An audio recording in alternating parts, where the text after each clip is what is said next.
పనులు కావాలి అని చెప్పి మీ దగ్గరకు వచ్చి లెటర్ కూడా అడగలేదండి శ్రీధర్ని. ఓకే, మీ పర్సనల్ వీడియోస్ మరి సోషల్ మీడియాలోకి ఎవరు లీక్ చేశారు, ఎలా వచ్చాయి? నేనే. మీరే లీక్ చేశారు. ఎందుకు మేడం? దేనికి అంటే ఇప్పుడు దాకా ఒక నిమిషం ఇదంతా చేసి లాస్ట్ లో నాకు అందరూ సో జూన్ 14, 2024 నా మన రైల్వే కోడూరు ఎమ్మెల్యేకి నేను మెసేజ్ చేయడం జరిగింది త్రూ ఫేస్బుక్. కంగ్రాచులేషన్స్ సార్ అని చెప్పేసి ఆయన థ్యాంక్ యూ అని చెప్పి ఫస్ట్ డేనే నాతో 2-3 hours స్టార్ట్ చేశారు. లైక్ నైట్ 11:30 ఆ టైం వరకు స్టార్ట్ చేశారనమాట. డీటెయిల్స్ అన్నీ కనుక్కోవడం జరిగింది. ఆయన నువ్వేం చేస్తావు, ఎక్కడ ఉంటావు, పెళ్ళి అయిందా, పిల్లలు ఉన్నారా, హస్బెండ్ ఏం చేస్తాడు, ఈ డీటెయిల్స్ అన్నీ అడగడం జరిగింది. నేను చెప్పాను. లాస్ట్లో ఆయన ఫోన్ నెంబర్ ఇచ్చి నా ఫోన్ నెంబర్ తీసుకొని ఇక్కడ వద్దు టెలిగ్రామ్లో చాట్ చేద్దాము అనేసి చెప్పారు. సో నేను టెలిగ్రామ్లో మెసేజ్ చేశాను. 2 days బాగానే మాట్లాడారు నాతో, అంటే నార్మల్గానే మాట్లాడారు. అందరూ ఎలా ఫ్రెండ్లీగా మాట్లాడతారో అలాగే మాట్లాడారు. సో కంటిన్యూస్ చాటింగ్ అనమాట. 2 days తర్వాత వీడియో కాల్స్ చెయ్యి, నీ న్యూడ్స్ పంపించు అని ఈ టైప్ ఆఫ్ మెసేజింగ్ చేయడం జరిగింది నాకు. సారీ సార్, నేను న్యూస్ అయితే అట్లాగా పంపించలేను, వీడియో కాల్స్ కూడా నాకు కంఫర్టబుల్ కాదు అనేసి చెప్పాను అనమాట. నేను నా బాబు మాత్రమే ఉంటాను ఇంట్లో, నాకు ఒక కేర్ టేకర్ ఉంది. న్యూస్ పంపించమని ఒక 3-4 days అడిగారు బాగా. నేను పంపను అనేసరికి కొంచెం బెదిరించడం లాంటివి చేశారనమాట. ఓకే న్యూస్ పంపొద్దు, నేను నీతో మాట్లాడాలి, నన్ను పర్సన్గా మీట్ అవ్వు, ఇన్ పర్సన్లో మీట్ అవ్వు అని చెప్పేసి అన్నారు. ఎలా కుదురుతుంది సార్, నాకు అవ్వదు, నాకు మా బాబుతోనే ఉంటుంది రోజంతా, నాకు అవ్వదు అనేసి అన్నాను.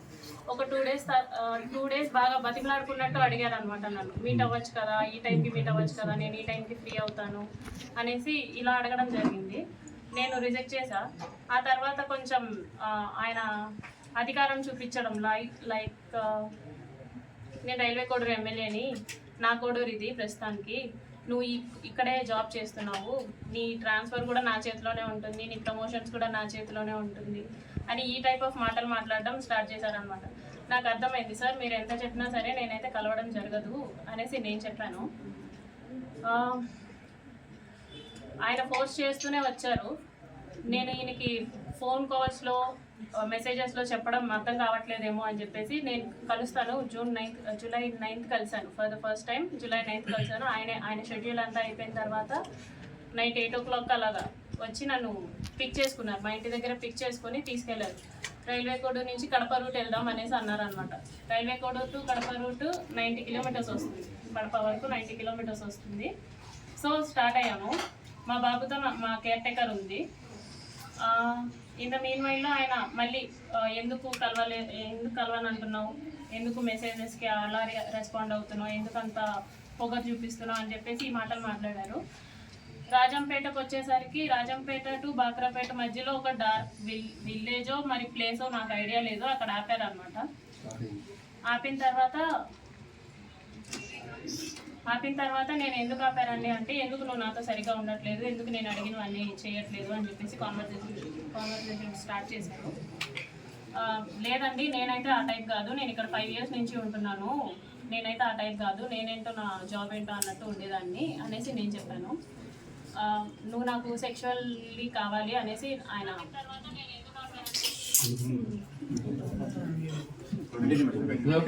చెప్పండి కనీసం మాట్లాడివ్వండి. ఓకే సో ఆయన సెక్షువల్ సాటిస్ఫాక్షన్ కావాలి నీతో అనేసి అన్నారు అనమాట. లేదు సార్ నేను అవన్నీ చెయ్యను అనేసి చెప్పేసరికి ఆయన నా బాడీ పార్ట్స్ టచ్ చేయడానికి ట్రై చేస్తూ నన్ను ఫోర్స్ చేయడానికి ట్రై చేశారు. కార్ డోర్ ఓపెన్ చేసేలోగా నా జుట్టు పట్టుకొని ఇలా లాగారు, ఎడ్జ్ ఆఫ్ మై హెయిర్ పట్టుకొని లాగారు అనమాట. నా ఫ్రంట్ సీట్, నేను ఫ్రంట్ సీట్లో కూర్చున్నాను. రెక్లైనర్గా బెండ్ చేసేసి నా మీదకి వచ్చేసి నేను అరవబోయాను, ప్లస్ చేతులు ఇలా పెట్టేసుకున్నాను. 2 చేతులు ఆయన ఒక చేతి ఇలా పట్టుకున్నారు, కొట్టారు. ఫోర్స్ఫుల్లీ నా ప్యాంట్ అది తీసేసి he force himself on to me for the first time. అయిపోయిన తర్వాత నేను భయపడిపోయి నేను వెనక్కి వెళ్ళిపోయాను. ఆ మధ్యలో నేను వెనక్కి వెళ్ళిపోయాను. ఆ seat middle of the seat ఉంటుంది కదా, దాని నుంచి నేను వెనక్కి వెళ్ళిపోయి నేను వెనక్కి కూర్చున్నాను. ఆయన డ్రైవ్ చేశారు, మా హోమ్కి డ్రైవ్ చేశారు. నేను దిగిపోతున్నప్పుడు చెప్పారనమాట, చాలా చాలా చేస్తున్నావు, ఇక నుంచి అట్లా చేయొద్దు, నువ్వు నా మాటే వినాలి, నేను చెప్పినట్టే చేయాలి, మీ హస్బెండ్ నిన్ను పట్టించుకోడేమో, నేను 1000 times ఎక్కువ పట్టించుకుంటాను నేను నిన్ను, సో నేను చెప్పినట్టే చెయ్యి, ఇది ఎవరికి లీక్ చేయొద్దు అని చెప్పేసి ఆ టోన్లో నాతో మాట్లాడారు. నేను దిగేశాను. For the first time on July 9th నేను కలవడం జరిగింది. దాని తర్వాత ఒక 2 days గ్యాప్ ఇచ్చి మళ్ళీ స్టార్ట్ చేశారు, కలుద్దాం, మీట్ అవుదాం అని చెప్పేసి ఈ type of messages, video calls ఆయన కంటిన్యూస్లీ వీడియో కాల్స్ నాతో చేసేవాళ్ళు. ఆయన ఏం చేసినా సరే నేను అతనితోనే ఉండాలి అనుకునేవాళ్ళు అనమాట. ఈవెన్ తింటున్నా, వాళ్ళ పీపుల్స్తో మాట్లాడినా, స్నానం చేసినా, రెడీ అవుతున్నా నేను అతనితోనే ఉండాలి అని ఒక మరి శాడిజమో ఏమంటారో నాకు తెలీదు, తను అలా కోరుకునేవాడు అనమాట. ఏమన్నా అంటే నీకు ఒక బాబు ఉన్నాడు, నువ్వు అది గుర్తుపెట్టుకో, నువ్వు అది మర్చిపోతున్నావు, నీకు ఒక బాబు ఉన్నాడు, నువ్వు మాత్రమే ఉన్నావు, అది మాత్రం గుర్తుపెట్టుకో అనేసి అనేవాడు. నిజమే, నాకు పేరెంట్స్ లేరు, నాకు మమ్మీ డాడీ ఇద్దరు లేరు, మా ఫాదర్ జాబ్ వచ్చింది నాకు.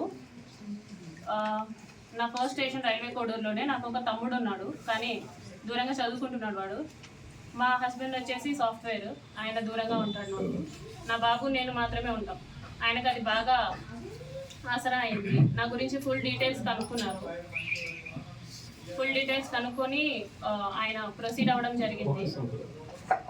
చాలా డామినేషన్ చేసేవాళ్ళు, చాలా డామినేటెడ్గా ఉండేవాళ్ళు అనమాట. ప్రతి విషయంలోనూ చిరాకు పడ్డం, ఇలా ఎందుకంటే ఈ టైప్ ఆఫ్ రిలేషన్షిప్, ఈ టైప్ ఆఫ్ ఫోర్స్డ్ రిలేషన్షిప్లో నేను ఎందుకు ఉండాలి అని చెప్పేసి నేను అడిగినప్పుడు, నాకు నువ్వు ఇలాగే కావాలి, నాకు నువ్వు ఇలాగే ఉండాలి అని చెప్పేసి బెదిరింపులు, గట్టిగా మాట్లాడాలు, పొగరు చూపించడాలు, ఏమన్నా అంటే ఆఫీస్లో ఒక ఎంక్వైరీ వేస్తాను అనేసి అంటారు అనమాట. నువ్వేదో తీసుకున్నావు, నువ్వేదో బ్రైబ్ చేసావు అని చెప్పేసి వేస్తాను ఎంక్వైరీస్ అనేసి, నాకు ఆ రకంగాను, ప్లస్ నాకు ఫ్యామిలీ లేదు కాబట్టి ఈ రకంగాను నన్ను భయపెట్టడం జరిగింది. So for the first time నేను ఆగస్ట్ ఎండింగ్లో నా ప్రెగ్నెన్సీ పాజిటివ్ అయింది. ఈ విషయం నేను అతనికి చెప్పాను అనమాట. నాకు ఇలా ప్రెగ్నెన్సీ పాజిటివ్ వచ్చింది, ఏం చేయమంటారు అనేసి అన్నాను. నువ్వు తీయించేసుకో, ఇమీడియట్గా తీయించేసుకో, నేను మాట్లాడతాను, నాకు తెలిసిన డాక్టర్ ఉన్నారు తిరుపతి కాలేజ్లో, నాకు తెలిసిన గైనిక్ ఉంది, ఆమెను అడుగుతాను, ఆమె నాకు టాబ్లెట్స్ పంపిస్తుంది, నేను నీకు ఇస్తాను, సో దట్ నువ్వు తీయించేసుకో అనేసి అన్నారనమాట. లేదండి నేను తీయించుకోను, నేను ఉంచుకుంటాను అనేసి చెప్పాను. అంటే ఎందుకు ఉంచుకుంటావో, అవసరం లేదు, నువ్వు తీయించేసుకో అని చెప్పేసి అన్నారు. ఫస్ట్లో స్టార్టింగ్లో కామ్గానే అన్నారు, లేదండి నేనైతే తీయించుకోను, చేశారు కదా నేనైతే తీయించుకోను అనేసి భయపెట్టే ప్రయత్నం చేద్దాం అనుకున్నా. సో దట్ అప్పటికైనా సరే వదిలేస్తాడని చెప్పేసి నేను భయపెట్టే ప్రయత్నం అయినా చేద్దాం అనుకుని ఈ ప్రెగ్నెన్సీ నేనైతే తీయించుకోను అనేసి అన్నాను అనమాట. ఒక 2 days అలాగే అడిగారు బాగా. ఒకరోజు నైట్ మా ఇంటికి వచ్చి ఎందుకు తీయించుకోవు అని చెప్పేసి నన్ను కొట్టారు. నువ్వు ఎందుకు తీయించుకొని అంటున్నావు అంటే, కార్లో తీసుకెళ్ళడం అనేసి డైరెక్ట్గా మా ఇంటికి వచ్చారు, కార్ పార్క్ చేసి, ఎందుకు తీయించుకొని అంటున్నావు అని చెప్పేసి, మా బాబు నిద్రపోతున్నాడు, అప్పుడు నాకు కొట్టారనమాట, ఎందుకు తీయించుకొని అంటున్నావు అనేసి. లేదండి నేను తీయించుకోను, మీరే కదా చేశారు, సో నేను తీయించుకోను, సమాధానం చెప్పండి అంటే, సరే మీ హస్బెండ్కి డివోర్స్ ఇచ్చేసి నేను నిన్ను పెళ్లి చేసుకుంటాను, ప్రస్తుతానికైతే తీయించుకో అని చెప్పేసి నార్మల్గా అష్యూరెన్స్ ఇచ్చినట్టు చెప్పారు.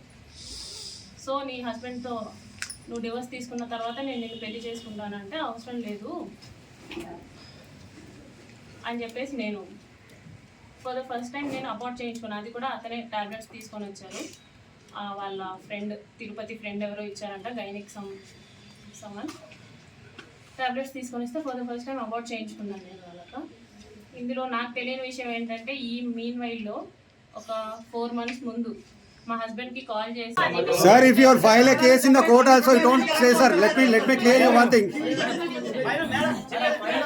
కూడా నాకు శ్రీధర్ నుంచి వద్దు, okay, that is not my Moto.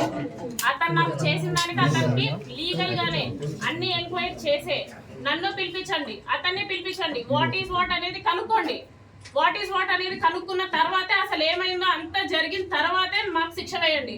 అతను తప్పుంటే అతనికి శిక్ష వేయండి. నేనైతే ప్రూఫ్స్ తోనే మాట్లాడతాను, నిజాలే మాట్లాడతాను, ఎందుకంటే బాధించబడింది నేను, మీరెవరు కాదు. మీ అందరికి కామెడీగా ఉండదు, కానీ బాధించబడింది నేను. లీగల్ గానే ఎన్ని ఎంక్వైరీలైనా జరగనివ్వండి, ఎంత రాజకీయమైన దీంట్లో ఇన్వాల్వ్ అవ్వనివ్వండి, కానీ అతను ఒక అబ్బాయి, నేను ఒక అమ్మాయిని. నేను బాధించబడ్డాను. మేడం నేను పోరాడతాను.